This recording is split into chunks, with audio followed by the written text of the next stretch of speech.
사법농단 의혹은 정말 충격적입니다. 사법행정권 남용 의혹 문건은 196건입니다. 많은 분들께서 계속해서 밝혀지고 있는 사법농단 사건에 대해 처참하게 생각하실 거라고 생각합니다. 법원을 향한 검찰의 강제 수사가 힘을 받는 모양새입니다.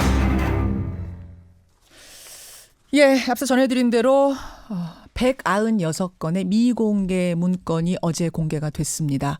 양승태 대법원장 시절에 법원행정처가 작성했던 문건들, 그동안 꽁꽁 숨겨놨던 그 문건들이 어제 공개되면서 지금 파장이 일파만파인데요. 도대체 어떤 내용들이 담겨져 있었던 건지 오늘 권영철 대기자와 함께 좀 분석을 해보겠습니다. 어서 오십시오, 권 대기자. 안녕하십니까. 예. 그러니까 총 410개의 문건이 이제 다 공개가 된 거죠.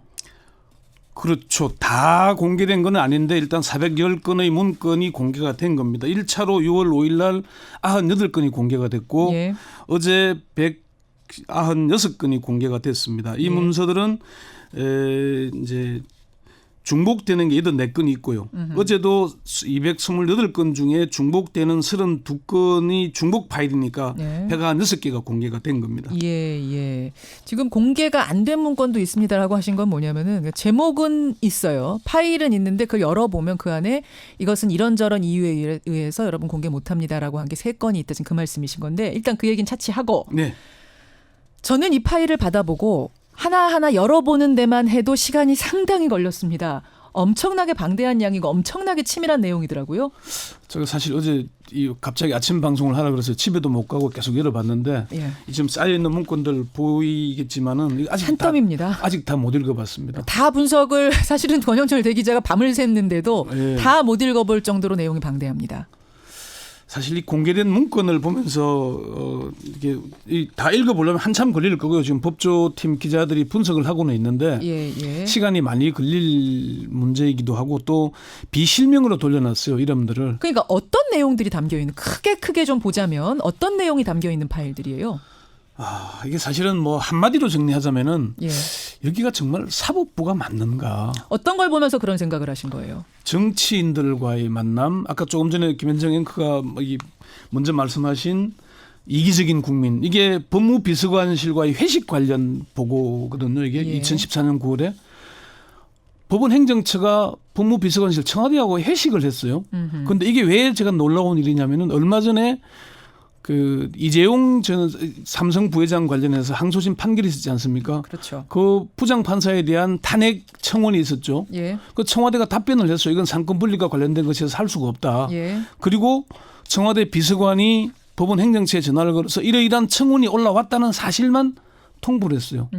그런데 그 내용이 전국 법관 대표자에 의해서 청와대가 어떻게 이 대법원에 전화를 할 수 있냐, 법원 행정처에 전화를 할 수 있나. 예. 실제 판결까지, 이 표결까지 갔습니다. 이게 문제가 있냐 없냐. 그래서 결국은 단순히 전달한 사건이라 그래서 90대 10으로 뭐 부결됐다고 얘기를 했는데 이 사람들은 회식을 하면서 상고법원이 어쩌고 저쩌고 얘기 다 한 겁니다. 예. 그렇죠. 스스로 청와대와 관련해서 어떤 걸 청와대 요건을 들어주겠다는 얘기가 다 했던 내용들이 있거든요.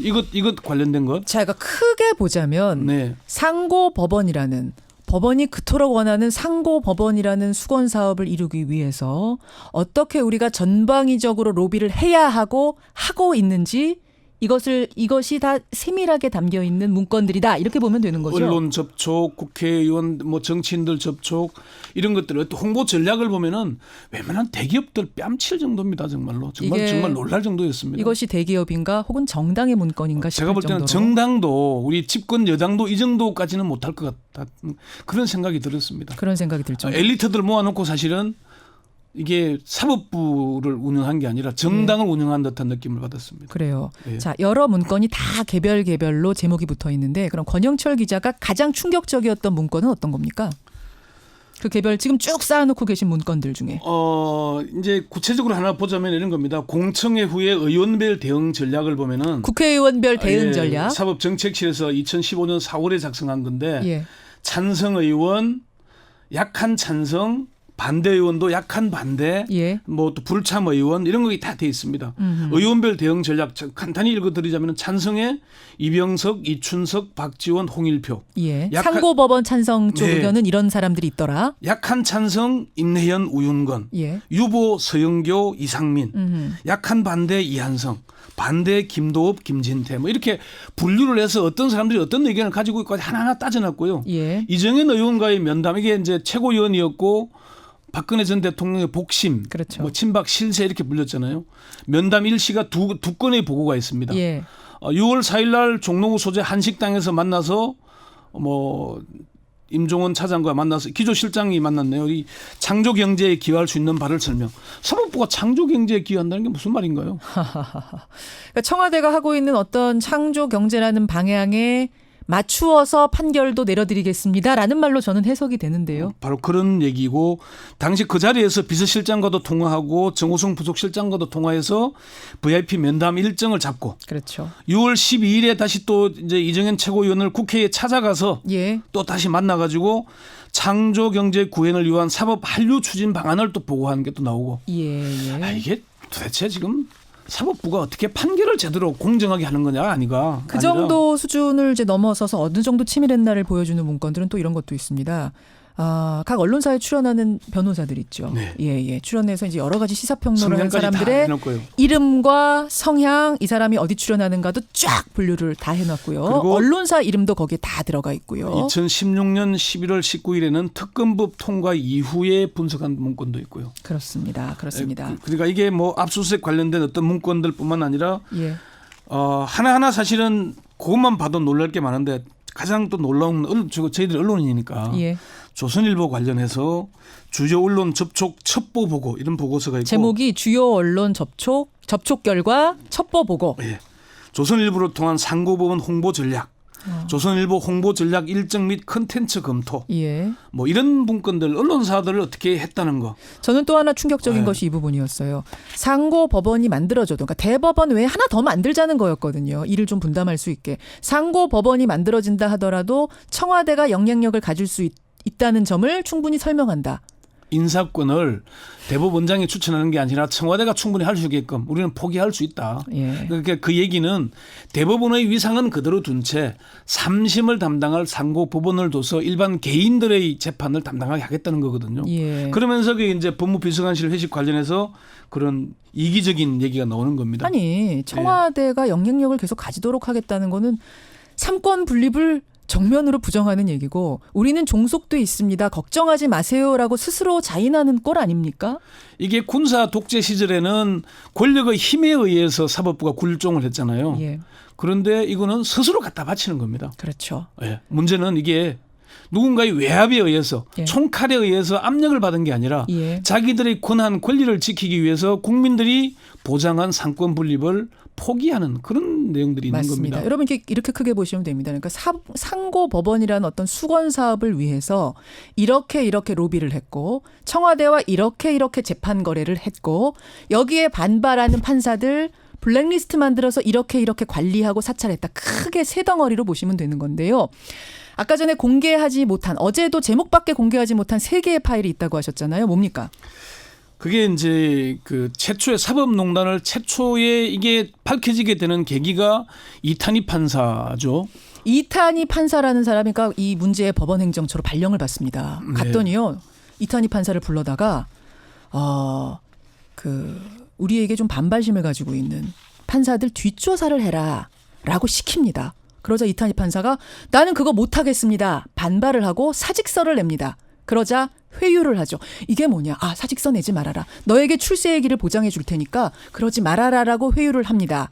바로 여기서부터 이 사법농단의 열차가 시작이 되는 거죠. 시작이 된 겁니다. 그래서 1차 조사, 2차 조사, 3차 조사가 되고 결국 이 문건이 공개되기 전까지 온 것이고요. 그렇죠. 또 한 건은 차승한 판사 관련해서. 근데 그 이탄희 판사에 대한 문건도 있는데 네. 그거는 지금 공개를 못 하겠다라고 어제 가리고 발표를 한 거죠. 그게 이제 뭐 개인 비밀 뭐 통신 자료 이런 게 있어서 못 하겠다고 얘기한 것이고요. 그게 한 건이 있고 또 한 건 차승한 판사와 관련된 것도 개인적인 정보가 있어서 못 하겠다. 차성한 판사 누구죠?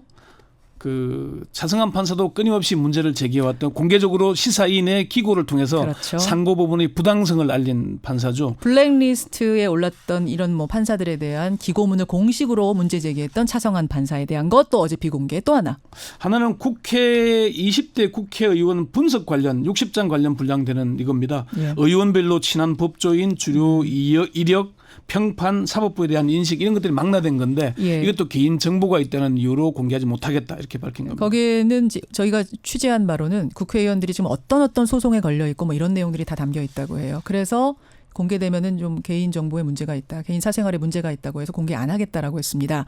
자, 어제도 공개 못한, 제목밖에 공개 못한 이 3개 문건 중에 한 문건, 이탄희 판사.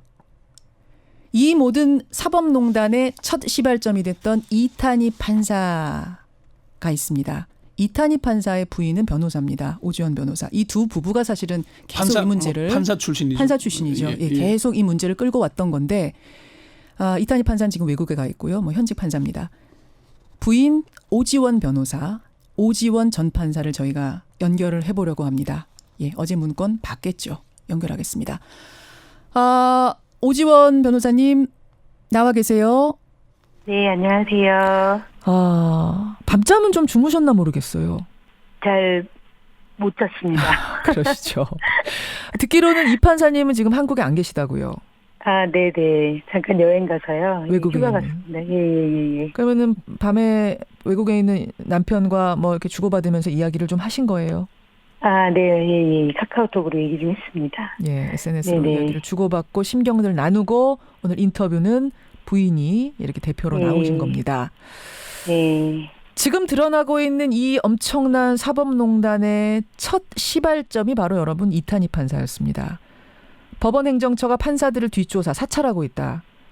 이 정상이 아닌 부분을 내부에서 용기 있게 문제 제기를 했고 거기서부터 지금 이 다양한 사법농단의 모습들이 하나하나 드러나기 시작한 건데요. 이 비공개 문건 196개까지 다 본 심경, 소감 어떠세요? 정말 상상하지도 못했어요. 이런 규모의 일이 있을 거라고는. 재판거래 의혹이라는 것도 너무나 사실은 충격적이었고요. 그렇죠. 그리고 이제 차 판사님 같은 경우는 뭐 재산관계 그래프까지 그려가면서 정말 납득할 수 없는 종류의 사찰을 하고 진짜 이해할 수 없고 계속 충격이 계속되고 있는 그런 상황입니다. 예, 충격이 계속되고 있는 상황. 여기가 끝이겠지 하면은 또 있고 여기는 정말 끝일 거야 하면 또 뭔가가 드러나고. 그러니까요.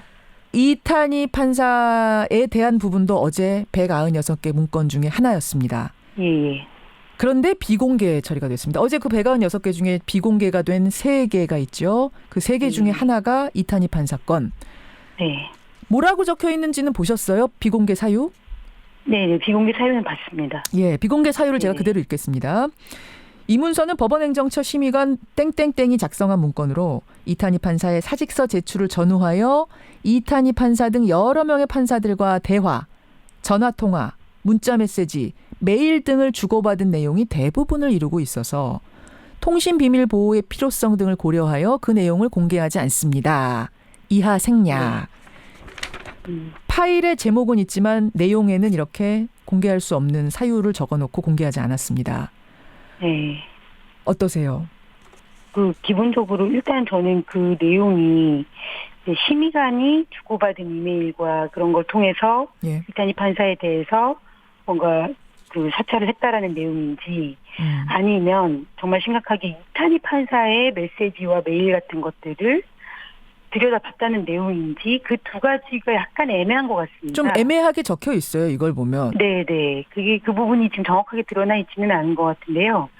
설사 어떤 내용이라 하더라도 사실은 역시 막상 저희가 이제 여러 문건에서 사찰당한 판사님들을 봤고 되게 정말 기분이 나쁘겠다 이렇게 생각은 했지만 또 막상 이런 문건이 드러나니까 저는 그냥 부인 입장인데도 상당히 기분이 나쁘고 도대체 뭘 들여다봤을까? 또는 어떤 내용으로 그렇게까지 뒷조사를 해가지고 기재를 하고 보고서까지 만들었나?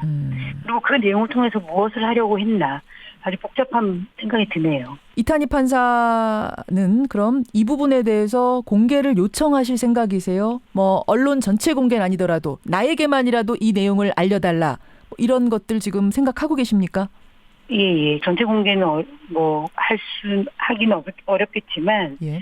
내부적으로 이제 본인한테는 원본 공개를 좀 해달라고 요청할 생각이 있다고. 예. 네, 그렇게 얘기하더라고요. 지금 이탄희 판사는 현직 판사로 계속 법원 안에 이제 판사직을 하고 계시는 건데 혹시 네. 그만둬야겠다 뭐 이런 얘기는 부인한테 안 하세요?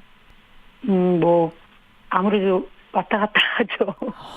그러니까 그런 마음이 자괴감이 자꾸 계속 되니까. 고민하시는군요. 네, 그런 생각이 들 수는 있는데. 예. 네네. 좀 그렇다고 또 나는 또 선의의 또 동료 판사들도 있고 하다 보니. 예. 네네. 고민 좀. 그렇게 결정을 하지는 못하는 것 같습니다. 네. 왜 안 그렇겠습니까? 네. 자, 여기까지 오늘 말씀을 듣겠습니다. 이 이탄희 판사와 관련된 내용 정리, 어제 비공개된 부분, 이탄희 판사 본인에게는 다 알려야 한다. 문제가 있다면 당연히 그에 응당한 조치를 들어가겠다라는 입장 확인하도록 하죠. 이 판사님께 응원 말씀 전해주시고요. 네. 예, 오늘 감사합니다. 고맙습니다. 네, 감사합니다. 예. 이탄희 판사가 누군가요? 조종현님 문자 주셨는데, 그러니까 이 사법농단의 첫 실마리를 던진 사람, 법원 행정처로 발령을 받았어요. 거기는 출세의 길입니다. 그런데 거기에 들어섰을 때 판사들 뒷조사한 파일이 나올 텐데 그러더라도 놀라지 마세요. 좋은 취지에서 한 거니까 너무 나쁘게 생각하지 마세요라고 선배 판사가 말을 합니다. 이탄희 판사는 이게 뭐지? 판사 뒷조사를 했다고? 여기에 문제 제기를 하고 사직서를 던집니다. 여기서부터 사법농단, 법원 행정처의 이상한 모습들이 하나하나 공개되기 시작한 거죠. 자, 권영철 대기자. 네. 지금 이제 마무리를 일단은 좀 지어야 될 것 같은데 어떻게 마무리 지으시겠습니까? 양승태 대법원장이 오고 나서 법원의 사법부의 기류가 변했다고 합니다. 양승태 대법원장 중에 중견 판사들에게 물어보니까 기억나는 게 그 얘기를 한다 그래요. 사법연수원생들 수료식에 가서도 얘기를 하고 법관이 10년마다 재임용하잖아요. 예. 재임용 법관들을 대법원으로 불러서 꼭 그 얘기를 한다 그래요. 무슨 얘기요? 로완 중이라고 이게 19세기 말 미국과 스페인 전쟁 때 전쟁 영웅으로 알려진 사람입니다. 뭔 얘기냐면은 미국의 대통령의 메시지를 반군 지도자에게 전달하는데 예. 어디에 있는지 어떻게 가야 되는지를 묻지 않고 전달하라 그러면은 수단과 방법을 가리지 않고 전달했다. 시키면 시키는 대로 하는 사람. 까라면 까라는 대로 한다고 했다라고 얘기할 정도로 그런 사람. 그러니까 사법 관료화를 부추긴 것이고 원세훈 관련해서 13대 0 판결 기억하시죠? 예. 그 양승태 대법원장이 중요 사건에서 소수 의견을 그렇게 싫어했다고 그럽니다. 이 사람이 모든 정권을 진 제왕이었다는 얘기죠. 그리고 알겠습니다. 서울중앙지법 형사법원에는 법원 행정처 출신이 아니면 보내질 않았다 그럽니다. 이 문제는 다음에 한번 다루기로 하죠. 자, 여기까지 오늘 이것으로 다 담긴 정말 버거울 정도의 큰 사건인데요. 권영철 대기자 수고하셨습니다. 네.